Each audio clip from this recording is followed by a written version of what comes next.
손목시계 증후군에 대한 얘기를 해드릴 거예요. 병명이 되게 생소하실 거예요. 왜냐면 최근에 들어가지고는 붙여진 병명이기도 해서 그렇습니다. 주로 이제 손이 저리다고 하는데 엄지나 검지 이렇게 두 개만 저리다고 이제 찾아오시는 분들이 있어요. 그래서 이분들이 뭐 중풍이 오면 이렇게 손가락이 저리다던데 뭐 이렇게 걱정을 하시기도 하고, 혹은 목 디스크 때문에 내가 손이 저린가 하는데, 그런 것들하고 차이는 정말 그냥 손가락만 저려요. 이런 팔이나 이런 데는 전혀 저린 증상이 없이. 그래서 그런 경우에는 오히려 좀 말초 쪽에 있는 병증일 가능성이 많고요. 오늘 얘기 드리는 그런 손목시계 증후군에 해당될 가능성이 많습니다.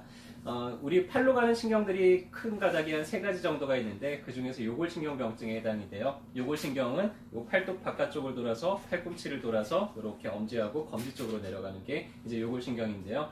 주로 이 팔뚝 바깥쪽에서 이렇게 눌리거나 부딪히거나 해서 여기서 손상이 되는 경우들도 많고요. 손을 많이 쓰다 보니까는 요 근처에서 이제 눌려가지고는 생기는 경우들도 많고, 그리고 요 부위에서 눌려가지고는 마비가 오는 경우들도 많습니다. 그래서 오늘은 여기에서 눌리는 경우에 대한 설명을 해드릴 거예요.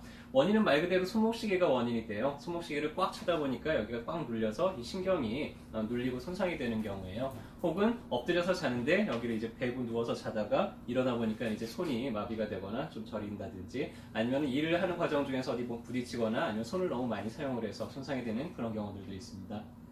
그래서 요골신경의 감각을 지배하는 부위는 이 보라색으로 보이는 이 지점이에요. 그래서 저린다고 할 때 이 손등에 특히나 이제 엄지나 검지 쪽으로 해서 좀 많이 저린다고 표현을 하고요. 저린다는 얘기가 몇 가지가 있는데, 그 중에서 좀 찌릿찌릿 전기통 하듯이 저리는 그런 느낌이 이 손목시계 증후군에 해당이 되고요.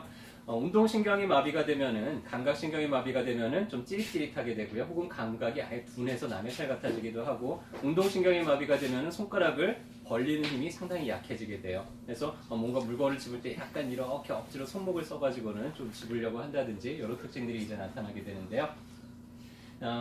신경이 손상됐는지 안 됐는지를 확인하는 방법은, 신경 손상이 됐을 것 같은 부위를 다시 한번 이렇게 톡톡 두드려 보면은 찌릿찌릿한 증상이 재현이 되는 걸로 우리가 알 수 있습니다. 해서 손목 주변에 여기를 이렇게 망치나 손으로 톡톡 두드려 보면 손가락 끝으로 찌릿찌릿한 증상이 나타난다 그러면 이제 그 부위가 신경이 손상이 되어 있는 부위죠.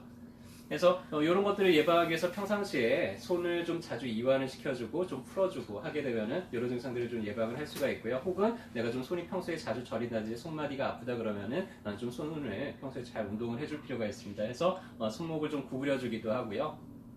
뒤로 젖혀주기도 하고요. 손을 안쪽으로 구부려주기도 하고 바깥쪽으로 구부려주기도 하면서 이 관절의 운동 범위들을 좀 자꾸 넓혀주려는 그런 노력들을 하시고요. 많이 손을 이렇게 움직이는 게 아니라 손목만 움직이셔야 돼요.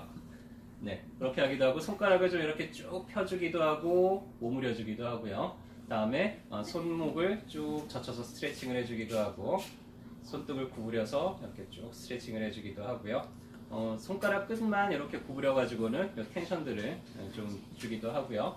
그 다음에 짬뽕구 같은 걸 이렇게 꽉꽉 주면서 좀 악력을 키워주기도 하고요. 혹은 무거운 걸 들고 손목을 구부리는 힘, 젖히는 힘을 좀 키워주기도 하고, 이런 식으로 이제 손목을 평소에 좀 단련을 시켜주면은 이런 증상들을 많이 예방을 할 수가 있겠죠. 한의원에는 이런 분들이 왔을 때 가장 첫 번째 선택이 저희는 이제 주겸약침이에요. 주겸이라는 게 고농도의 알칼리 이온인데, 이거를 손상된 신경 주변에다가 쏴주면은 강하게 삼투압을 일으키면서 주변에 이런 유착들을 풀어주고 좀 신경을 순환될 수 있도록 그렇게 바로 만들어주기도 하고요. 이 알칼리 이온이 신경이 흥분되어 있는 거를 바로 안정전이로 가라앉혀줘요. 그렇게 되면서 마비나 이런 것들이 한두 번 치료로 금방 풀리는 그런 경우도 상당히 많습니다. 어떤 분들은 신경이 너무 많이 손상이 돼서 잘 회복이 안 되는 분들이 있어요. 그럼 이제 신경 손상 회복을 좀 빠르게 회복시켜주는 그런 종류의 한약들도 있는데, 그런 약들을 좀 같이 써가면서 치료를 하게 되면은 꽤 오래된 마비도 풀리는 경우들을 우리는 보게 되죠.